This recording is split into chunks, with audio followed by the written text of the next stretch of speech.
The big idea on the AP Computer Science Principles exam is algorithms and programming, reading code. This is about 30 to 35% of the exam and focuses on how a computer can be instructed to solve a specific problem. It's how to write code and how to program. There's a lot to this, and going over the conceptual ideas behind it won't be as useful as doing actual practice, but hopefully this can provide a good framework for what topics you need to study and a big picture idea of what you need to know in terms of interpreting code. First, we start with variables. So variables are the system in which computer programming languages store values or set of values. Variables are something you get to name as you write a program, and so it's important that as you write a program, you give these variables meaningful names. This isn't for the computer, it won't change the way in which a program runs, but this is for you and any other programmers that might look at your code. By giving these variables meaningful names, you can make your code make more sense at a glance.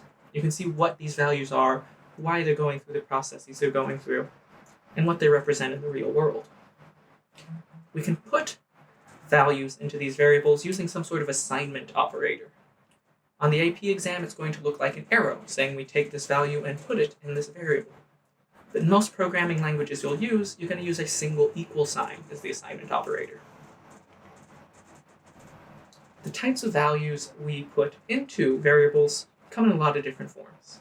We have numbers, which some languages will split up between integers and floats, whole numbers and numbers with decimals. We have strings, which are just a sequence of characters. We have lists, which are a collection of other data put together.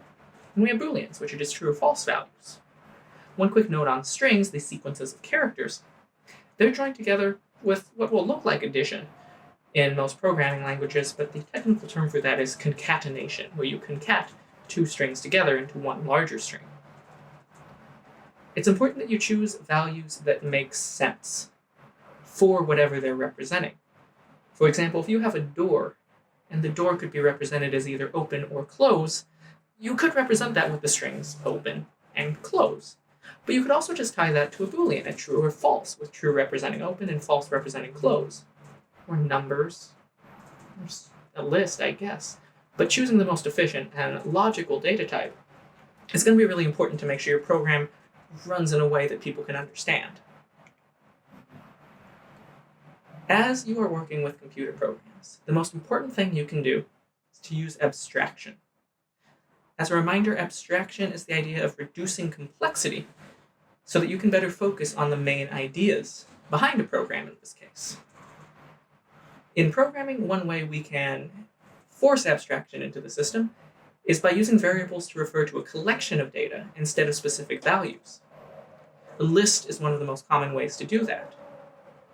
By referring to multiple values with a single list, you make it easier to develop that program so you don't have to manage a ton of individual values and maintain it as you go forward and try to change it. All you have to do is refer back to that one variable that refers to that entire list. Now, depending on the language you use, this might not always be called a list of values. There are some cases where it'll be called arrays or dictionaries of values, but they all serve that same purpose, where it's a single variable, a single piece of data that can represent multiple values all at once. Specifically, a list means it is an ordered sequence of data, and that data could actually include other lists. And that order is important.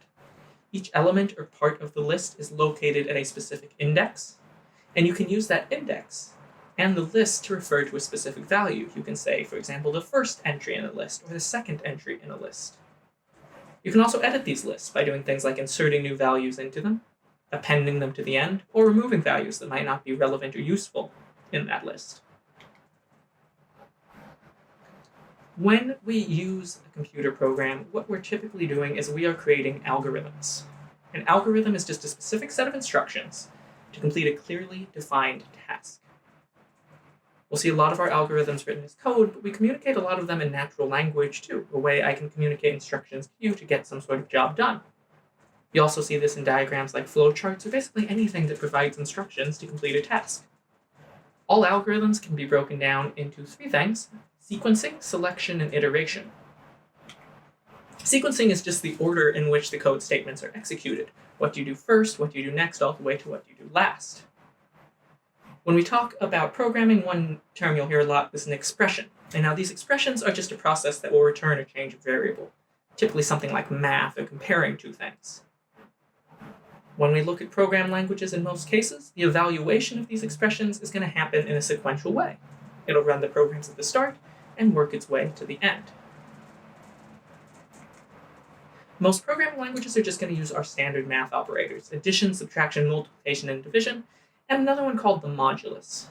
The modulus is something you've probably already done before, just maybe not with that name. That's what's going to give you the remainder in the case of a division problem. 7 modulus 5 will give you a value of 2, because the 5 goes into 7 once and you'll have 2 left over. In terms of the order of operations, a modulus operator is no different than multiplication or division, and everything else is followed the same way, with parentheses coming first, exponents, this now set of multiplication, division in the modulus, and finally addition and subtraction. Another variable type is called the Boolean, and the Boolean is a value that can either be interpreted as true or false. You can write this directly and call some variable's value true or some variable's value false, but more often than not, you're going to use it as a comparison, and if that comparison is true, the Boolean will be read as true, and if it's false, it'll be read as false. This can be something like, if some variable is equal to 5, that would be true, and if the variable is not equal to 5, then it would end up reading as false. You can invert the value of a Boolean by putting a not gate in front of it, so not true would become false.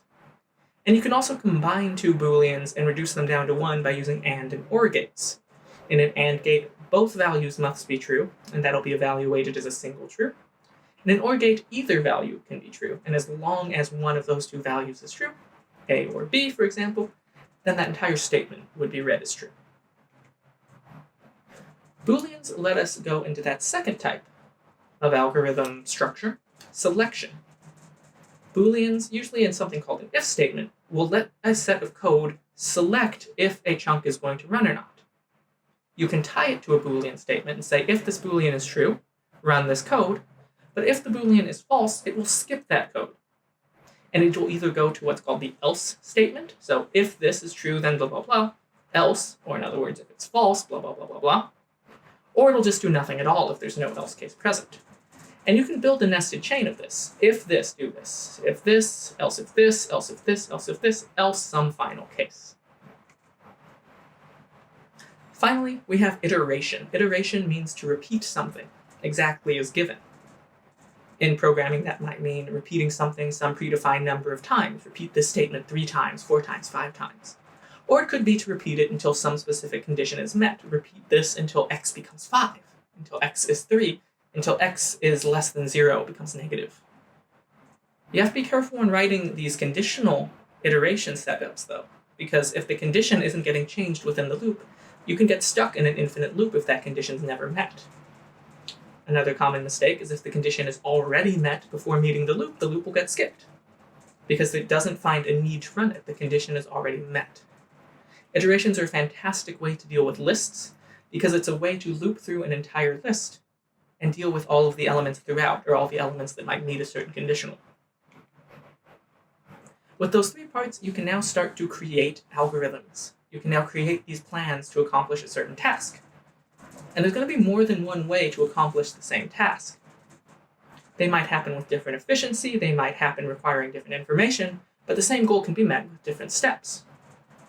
You have to be careful when writing code, though, because small changes in your code, maybe a misplaced equal sign or a negative sign, could dramatically change the output you get. Repeating a process 1 extra step in a case of something like exponential growth, for example, could cause your end result, your output, to vary wildly from what you'd expect it to be. It's also going to be very beneficial to know common algorithms, common mathematical processes or procedures, because that way you can develop more complicated ones or ones more tailored for the specific scenario you are working with. For example, let's talk about searching through a set of data. There are multiple ways you could look through a set of data to find an answer you want. A common efficient strategy for this is a binary search. A binary search will start in the middle of a sorted set of data. If we're looking for a specific number, it'll eliminate all the numbers that are, say, less than it if that half of the data is less, and deal with only that half, and can cut the data in half, and in half, and in half, and in half, until just the one value it's looking for is left. Now, to say the data must be sorted first is not a trivial thing. That is a huge process, and that also has different matters of efficiency in how that data is sorted. But if your data is sorted, a binary search is going to be a lot more efficient than what's called a linear or straightforward search, where you go through the data one by one, just in order until you find something. Another common practice in programming is called procedures. Sometimes it'll be called functions or methods, depending on what programming language you're using. What a procedure is a named set of code that can be abstracted out to a single command. Maybe it's a procedure that runs a specific math operation on a value, it looks through a list or sorts a list in a specific way, where you don't have to write out all the individual steps. You can just call this procedure once and make it happen. These procedures can have inputs. We call those inputs parameters. Maybe it's what variable, what list the procedure should operate on, what lists the procedure should operate on. And the specific value we put into those parameters are called arguments. When we use a procedure, we say we are calling on the procedure. When we write it, we declare it. So we declare procedures to create them, and then we call on them to use them. This helps us solve large problems a lot more efficiently, especially when it comes to our own understanding and comprehension. Through a process called modularity, we can take a big computer problem and break it down into a bunch of small pieces and use a procedure for those small pieces. Once we've solved all those small pieces, we can put all those procedures together and solve the large problem. Procedures can also help get rid of any repeated code in a program. If you're running the same process, maybe updating the screen on an app, maybe checking if a user has finally put in the correct answer for something or not, over and over and over again, you can reduce that down to a single procedure. Write the procedure out once, and then only call that single line command every time that check, for example, is supposed to happen again and again and again. In addition, if you put parameters and allow arguments to be run through your procedure, this can make it even more general and thus more useful, and let you use it more and more in your code, reducing the number of overall lines you'll need to have to comprehend to figure out what's going on. There's some common procedures you should know how to write. It's easy to look up how to do these. For example, you should be able to find the minimum or maximum value in a list, so a procedure that can go through a whole list of numbers and maybe find the oldest or youngest person in that selection. You're going to also have to add up all the values in a list or do some other sort of math to it, maybe find the product of all of them, or maybe average all of the values in a list of numbers. Another thing you might have to do with modulos is check if values are perfectly divisible by other ones. Maybe you want to check if a number is even or odd or a multiple of 5. You can write a procedure that runs that check with modulos and can just return a value, maybe a true or a false even, based on if something's divisible or not. Eventually, there's going to be a lot of procedures you're going to use over and over and over again, and there's a lot of procedures all programmers use over and over and over again. And so these procedures are usually compiled into what's called a library. This is a pre-built collection of procedures that programmers can call upon to accomplish some other future goal. Another thing you might see is called an API, or an application program interface, which is how this library will behave. It's a collection of code and the way you interact with it to accomplish some end goal. These libraries and APIs need to be well documented, though, because the person using it typically isn't going to be the person who wrote it. It's going to be some third party, some other person trying to access this code. So they need to understand the behavior and maybe what the intended purpose of the code was so that they can effectively use it in their own program and address any problems that might come up with their use. Now that you kind of have an understanding of how to write a program, you need to see some potential end goals for it. One of the most common is writing simulations. All a simulation is an abstraction of a phenomenon. You probably see this a lot in your science class. In physics, for example, we'll simulate projectiles, or we'll abstract away details maybe like air resistance or the shapes of objects. The reason we do this is this will allow us to control some other parameters in very controlled ways, maybe the initial launch speed of something on a catapult or something like that. This is a great way to model real-world events without the constraints of reality. I can find out, for example, different ways you could launch a rocket into space without having to build expensive rockets and break them over and over and over again to find out what works. That said, sometimes we have to be careful about these simplifications we make, because that will distance it from the real world. For simple questions about, say, a catapult, neglecting air resistance might be fine and dandy. But if I'm trying to build a simulation for something like an airplane, I need that air resistance for it to work. And so you have to make sure these simplifications don't get in the way of the practicality of a simulation. Simulations need to be tied to whatever phenomena that's representing, and usually that's done through specific data. Through specific data from that, maybe you've tested a few cases of launch, a few cases of something in motion, and you can apply that to verify that your simulation is reflecting what it's supposed to be copying accurately. You have to be careful with this data, though, because simulations can become biased if the data set provided is biased. If you are looking at a group of people that all look at the same way and act the same way, the simulation's only going to reflect their wants and needs if that's where the data came from. One way to add a little more realism into a simulation would be to use random numbers, especially in cases like physics with air resistance and collisions. You can use these random numbers to help replicate some of the chaos you would see in the real world. With programs, you also want to be able to measure their efficiency. It's going to be how much resources are required to make a program work. I like to think of this in terms of time. How long will a program take to work? You can informally measure the time a program takes to run by looking at how many times it has to execute operations, how many times it has to do math or make decisions. This isn't necessarily how many program statements are in a program, it's how much work a program has to do. As long as a program can scale as a polynomial of the amount of data you give it, it's probably a reasonable amount of time. It is expected that if you have to give something 100 times more data, it's going to take a significantly longer time to work. But as long as it's just a squared or cubed relation to that 100 times more, that's fine. If it's more than that, though, that's no longer going to be considered a reasonable amount of time. Instead, you'll have to use a strategy called a heuristic, where that in order to get an answer in a reasonable amount of time, you're going for an approximate answer instead of something that might be completely precise. When we talk about what a computer can do, we talk about problems, and problems it can solve. So a problem is something, a general task that has specific instances of it. I might want to search through lists and find the maximum is my problem. And specific instances are when I look through a specific list to find the oldest person in the room or something like that. I might have decision problems that just want a yes or a no, a binary answer to it.